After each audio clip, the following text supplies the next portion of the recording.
ইরানের দক্ষিণাঞ্চলে আমেরিকার হামলা সত্ত্বেও দুই দেশের মধ্যে আলোচনা এখনো ভেস্তে যায়নি বলে ইঙ্গিত পাওয়া যাচ্ছে। ওয়াশিংটনের হামলাকে যুদ্ধবিরতির লঙ্ঘন বলে নিন্দা জানিয়েছে তেহরান।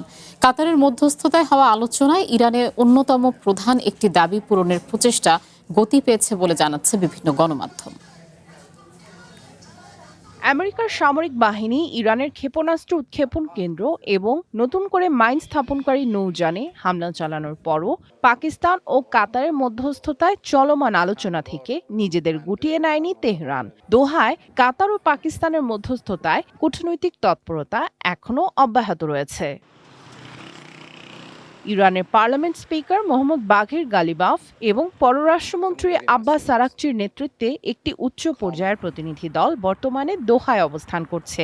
প্রস্তাবিত এই চুক্তির মূল লক্ষ্য হল ইরান যুদ্ধের অবসান ঘটানো, এছাড়া হরমুজ প্রণালী আবার সচল করা, ইরানের অবরুদ্ধ তহবিল অবমুক্ত করা এবং ধাপে ধাপে পারমাণবিক কর্মসূচির সমাধান করাও এই চুক্তির লক্ষ্য। বর্তমানে দুই পক্ষের মধ্যে চুক্তির বিভিন্ন শর্ত নিয়ে দর কষাকষি চলছে। খসড়া প্রস্তাব অনুযায়ী ইরান তার $12 বিলিয়ন বেশি অবরুদ্ধ সম্পদ অবমুক্ত করার দাবি জানিয়েছে।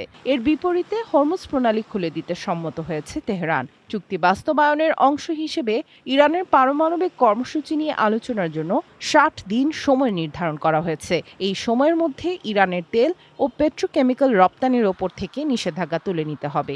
এছাড়া আমেরিকা প্রশাসনকে ইরানের তেল বন্দরগুলোর ওপর থেকে অবরোধ প্রত্যাহারের জন্য 30 দিন সময় দেওয়ার কথাও রয়েছে আলোচনায়।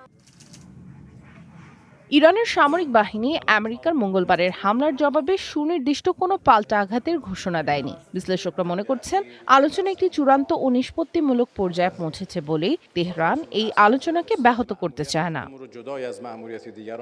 তবে লেবানন প্রসঙ্গ নিয়ে জটিলতা তৈরি হয়েছে ইরান আমেরিকা আলোচনায়। তেহরান চাচ্ছে চুক্তিতে যেন লেবাননকেও অন্তর্ভুক্ত করা হয়।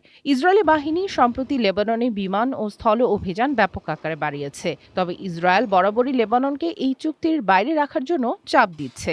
সেই সাথে লিটানি নদী পর্যন্ত লেবাননের ভূখণ্ড অনির্দিষ্টকালের জন্য দখল করে রাখার ঘোষণা দিয়েছেন ইসরায়েলি প্রধানমন্ত্রী বেঞ্জামিন নেতানিয়াহু। সামিয়া জান্নাহ, ওয়ান ইন্টারন্যাশনাল ডেস্ক।